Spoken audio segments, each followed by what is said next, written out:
അല്ലാഹുവിന്റെ ഖുർആൻ പറയുന്നു ഫറോവ ചെയ്തതെന്നറിയോ? ആ നാട്ടിൽ സമാധാനത്തോടെ ജീവിച്ച ജനതകളെ ആ ഫറോവ അധികാരത്തിന്റെ ഏറ്റവും വലിയ കൽപ്പനകൾ ഉപയോഗിച്ചിട്ട് അവരെ പല വിഭാഗങ്ങളാക്കി മാറ്റി, പല വർഗങ്ങളായി ഗോത്രങ്ങളാക്കി.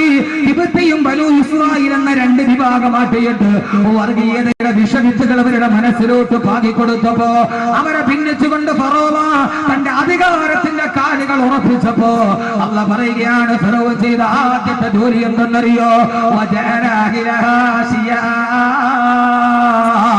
ആ താമസിച്ചിരുന്ന ജനതകളെ, ഒന്നുമല്ലാത്ത ജനതകളെ രണ്ട് ഭാഗമായി വിഘടിപ്പിച്ചു.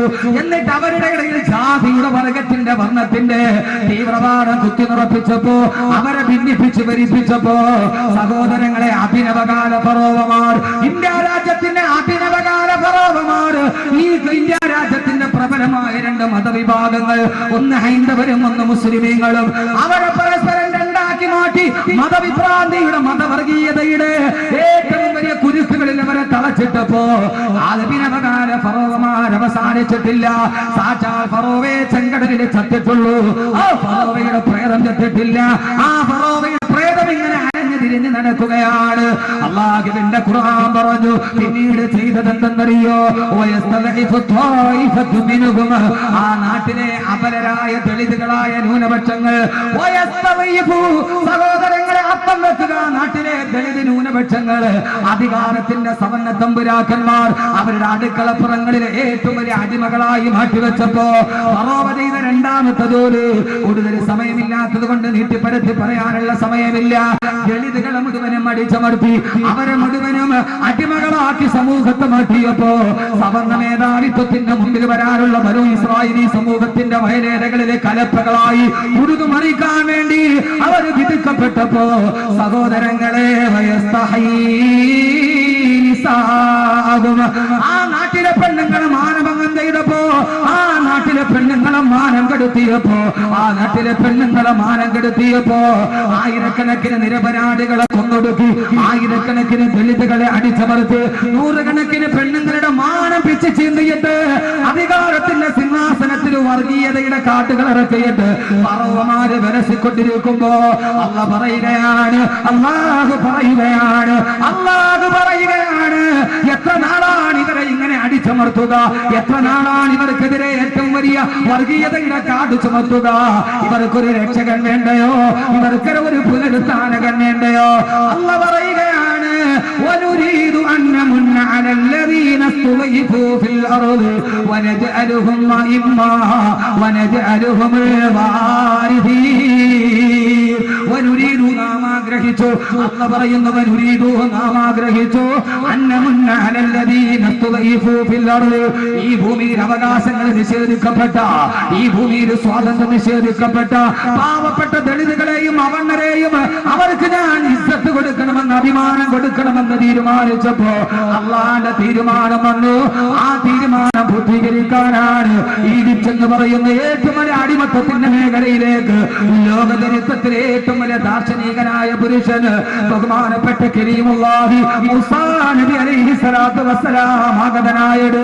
സഹോദരങ്ങളെ, ഈ രാജ്യത്തിന്റെ അവങ്ങ വിഭാഗങ്ങൾ, ഒരു നേരത്തെ ഭക്ഷണം കഴിക്കാനില്ലാത്തവർ, ആയിരക്കണക്കിന് ആളുകൾ ഒരു നേരത്തെ ശവസംസ്കാരം നടക്കാറില്ലാത്തപ്പോ, സ്വന്തം അമ്മ മരണപ്പെട്ട് കഴിയുമ്പോ സ്വന്തമായിട്ട് തലചായ്ക്കാൻ ഒരു കൂരയില്ലാതെ പ്രിയപ്പെട്ട മാതാവ് മരണപ്പെട്ട് കഴിയുമ്പോ ആ മാതാവിന്റെ കബറടക്കാൻ, ശവമടക്കാൻ ഒരു തുണ്ട് ഭൂമി സ്വന്തമായിട്ടില്ലാതെ ഇത്രയും നാളം അടുക്കള ജോലി ചെയ്ത സവർണ്ണ തമ്പുരാക്കന്മാരുടെ മുമ്പിൽ പോയിട്ട് മാതാവിന്റെ മൃതശരീരവും കയ്യിൽ പിടിച്ചിട്ട് എന്റെ മാതാവിന്റെ ശവമടക്കാൻ ഒരു തുണ്ട് ഭൂമി വേണമെന്ന് സവർണ്ണ മേധാവിത്വത്തിന്റെ മുമ്പിൽ യാചകന്റെ വിനീത വിധേയന്റെ വിദ്വേഷം കിട്ടുമ്പോ ആ സമയത്ത് ഒരു തുണ്ട് മണ്ണ് കൊടുത്തില്ലെന്ന് മാത്രമല്ല, കൂട്ടിലെ കിടക്കുന്ന പട്ടിയെ കയറടിച്ചു വിടുമ്പോ ആ സമയത്ത് പ്രിയപ്പെട്ട മാതാവിന്റെ ജഡശരീരവും കയ്യിൽ പിടിച്ചുകൊണ്ട് ഓടി അവസാനം നൊന്ത് പ്രസവിച്ച മാതാവിന് മരിച്ചു കഴിയുമ്പോൾ കുടിച്ചിടാൻ ഒരു തുണ്ട് ഭൂമി സ്വന്തമായിട്ടില്ലാതെ അവസാനം മാതാവിന്റെ മൃതദേഹം കയ്യിലിരുന്നിട്ട് പൊടുത്തു നാറുമ്പോ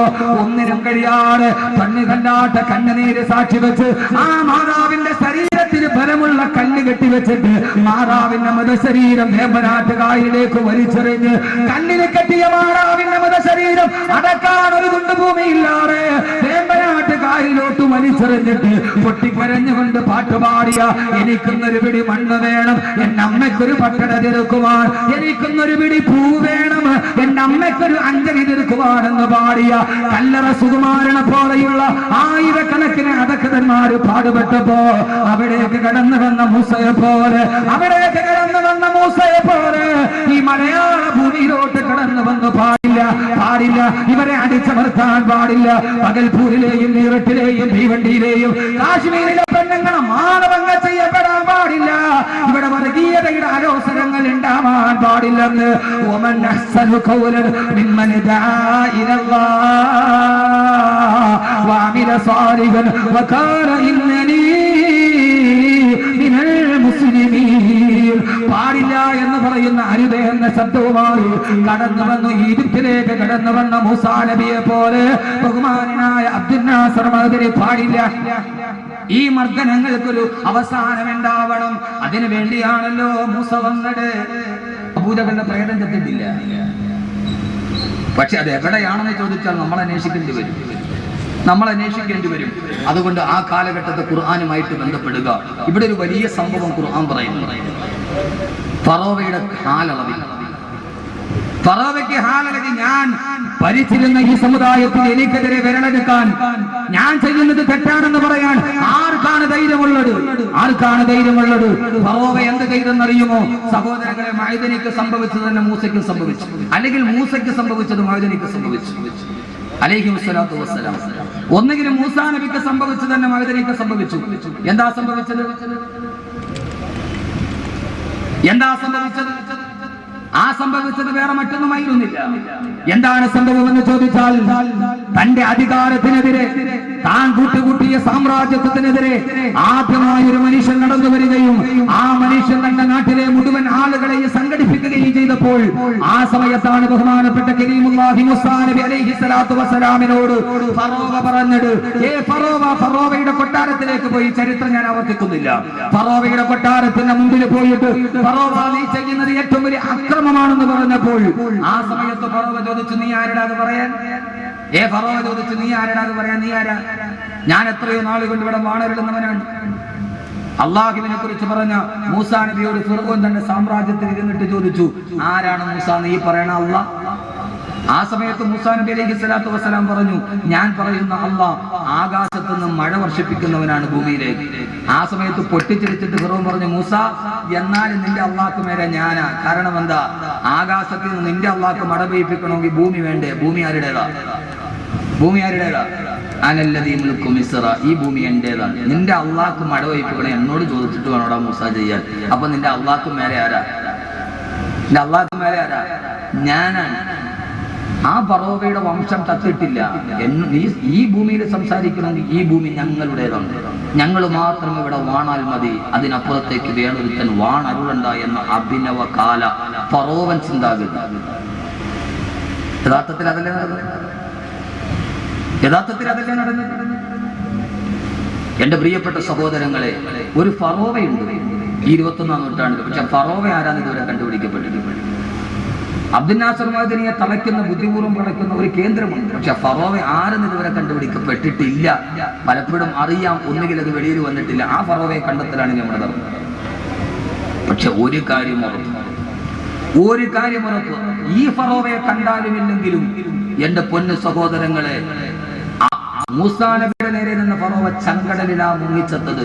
ഈ ഫറോവയും ഒന്നുകിൽ ഏതെങ്കിലും ഒരു അഗാധഘട്ടത്തിൽ മുങ്ങിച്ചാവുകയുള്ളൂ എന്ന് ഉറപ്പ്. ചരിത്രം അങ്ങനെ ആവർത്തിക്കപ്പെടും. ആ ഫറോവയ്ക്ക് ഒരു മാനസാന്തരം ഉണ്ടാവും. ആ ഫറോവയ്ക്ക് ഞാൻ ചെയ്തത് തെറ്റാണെന്ന് മനസ്സിലാകും. പക്ഷെ ഈ ഫിറൗനിന് പോലും മനസ്സിലുണ്ടായി. എല്ലാവർക്കും അറിയാം അബ്ദുൽ നാസർ മഅ്ദനിയോട് ചെയ്യുന്നത് അനീതിയാണെന്ന് ആർക്കും അറിയാം. പക്ഷേ ഫറോവയ്ക്ക് പോലും അറിയാം മൂസാ നബി പറയുന്നത് സത്യമാണെന്ന്.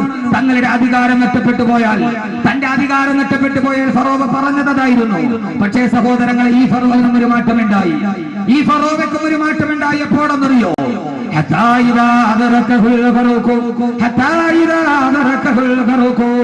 അവസാനം ചെങ്കടലിൽ കിടന്നിട്ട് മുങ്ങിച്ചാടുമ്പോ ചെങ്കടലിലെ ഉപ്പുവെള്ളം തന്റെ അണ്ണാക്കിലോട്ട് കുത്തിയിറങ്ങുമ്പോ ആ സമയത്ത് ഈ ഫിറഔൻ പോലും പറഞ്ഞു പോയി ആമന്തു ലാ ഇലാഹ ഇല്ലല്ലദീ ആമനതു ബിഹി ബനൂ ഇസ്രായീൽ.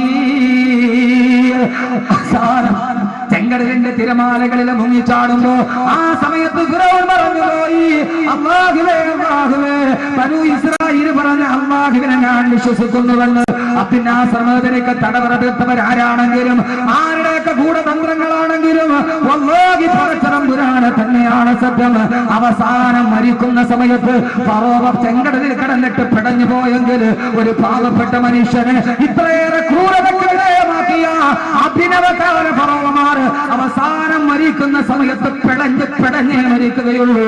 ആ മനുഷ്യൻ അനുഭവിച്ചതിന്റെ 10 ഇരട്ടി അനുഭവിച്ചിട്ടല്ലാതെ അഭിനവകാല ഫറോവ തിരശ്ശീലക്കുള്ളിലാവട്ടെ തിരശ്ശീലയുടെ മുന്നിലാകട്ടെ ഈ തിരക്കഥകൾ എവിടെ രചിക്കപ്പെടട്ടെ, ഈ തിരക്കഥകൾ എവിടെ സംവിധാനം ചെയ്യപ്പെടട്ടെ, സംവിധായകൻ അപ്രത്യക്ഷനാകട്ടെ. പക്ഷേ ഈ പുരുഷാരത്തെ സാക്ഷി നിർത്തി, ഈ അഗതി അനാറ് മക്കളെ സാക്ഷി നിർത്തി, അൻവാർ ശരീര ആരിമീങ്ങളെ സാക്ഷി നിർത്തി അഹമ്മദ് കബീർ എന്ന ഒന്നും അറിയാത്തവന്റെ കൽപ്പനമല്ല സഹോദരങ്ങളെ, ഖുർആന്റെ വാക്യമാണ്. ഈ അഭിനവകാല ഫറോവമാർ ചെങ്കടലിൽ ഉപ്പുവെള്ളം അണ്ണാക്കിൽ കുത്തിയപ്പോ ഫറോവയ്ക്ക് വരെ മാനസാന്തരമുണ്ടായി. ഇൻഷാ അല്ലാഹ് പറയും മരണക്കിടക്കയിൽ പരങ്കട്ടിൽ കിടന്നിട്ട് പുഴുവിനെ പോലെ പിടയുമ്പോ ആ സമയത്ത് കൈകാലിട്ടടിച്ചിട്ട് പറയും ഒരു നിരപരാധിയായ മനുഷ്യന് ഞങ്ങൾ ചെയ്തൊരുക്കിയ ക്രൂരതയുടെ പ്രതിഫലമാണിതെന്ന്. ഒരു പാവപ്പെട്ട ഭാര്യയുടെ ആരും അറിയാതെ 10-12 വർഷം ഭർത്താവിനെ അറിയാതെ ജയിലറക്കൊണ്ടിരിക്കുന്ന ഭർത്താവിനെ ഓർത്ത് ഒരു പാവപ്പെട്ട ഭാര്യയുടെ കണ്ണുനീരിന്റെ ഫലമാണിതെന്ന് ഇറങ്ങിപ്പോകുമ്പോൾ വലത്തേക്കവളിൽ കെട്ടിപ്പിടിച്ചു മുത്തം കൊടുത്ത ഒരു പൊന്നുമോന്റെ കണ്ണുനീരിന്റെ പ്രതിഫലമാണിതെന്ന്.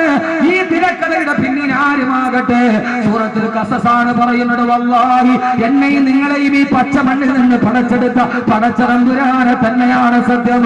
ദുനിയാവിന്റെ കോടതിയിൽ അവർ ശിക്ഷിക്കപ്പെടില്ലായിരിക്കാം, ഇവിടുത്തെ അണിയറയിൽ അവർ വെളിയിൽ വരില്ലായിരിക്കാം. പക്ഷേ മരണത്തെ സൂക്ഷിച്ചുകൊള്ളുക, അവസാനം പടഞ്ഞ് മരിക്കേണ്ടി വരുമെന്ന് അല്ലാഹുവിന്റെ വിശുദ്ധ ഖുർആൻ. സഹോദരങ്ങളെ ഒരു കാര്യം ഓർക്കുക, ചരിത്രത്തിന്റെ ദൗത്യമേറ്റെടുക്കുക. സത്യം പറഞ്ഞപ്പോൾ, സത്യം വിളിച്ചു പറഞ്ഞപ്പോൾ, ഇത് അസത്യമാണെന്ന് ആളുകൾ പറഞ്ഞപ്പോ ആ സമയത്താണ് ഫറോവ പറഞ്ഞത് മൂസ ഇങ്ങനെ വിട്ടാല് പറ്റില്ല, മൂസയെ വെറുതെ വിട്ടാല് പറ്റില്ല, മൂസയെ വെറുതെ വിട്ടാല് പറ്റില്ല.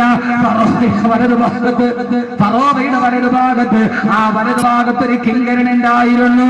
ആ കിങ്കരനോടാണ് ഫറോവ പറഞ്ഞത്, ആ കിങ്കരനോടാണ് ഫറോവ പറഞ്ഞത്. അല്ലാഹുവിന്റെ ഖുർആൻ തന്നെ പറയട്ടെ വഖാല ഫിർഔനു യാ ഹാമാനു ഇബ്നി ലീ സർഹാ ലഅല്ലി അബ്ലുൽ അസ്ബാബ്. അൻവാർ ശരീഫുമായിട്ട് ഈ ആയത്തിന് ബന്ധമുണ്ട്. ആദ്യം മൂസയെ തകർക്കണമെങ്കിൽ എന്ത് ചെയ്യണം? സഹോദരങ്ങളെ, മൂസയെ കൊന്നില്ല, ആ സമയത്ത് മൂസയെ പിടിച്ചില്ല.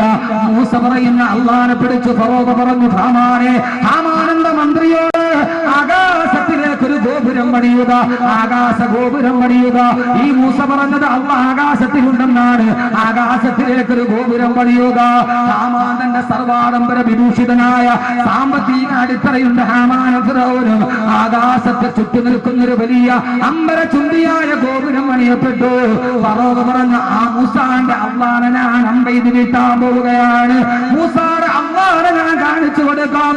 ആയിരക്കണക്കിന് ആളുകൾ ഒരുമിച്ച് കൂടി അധികാരത്തിന്റെ മത്ത് പിടിച്ച, സമ്പത്തിന്റെ മത്ത് പിടിച്ച ഫറോവ പറഞ്ഞു അള്ളാനെ ഞാൻ കൊല്ലാൻ പോവുകയാണ്.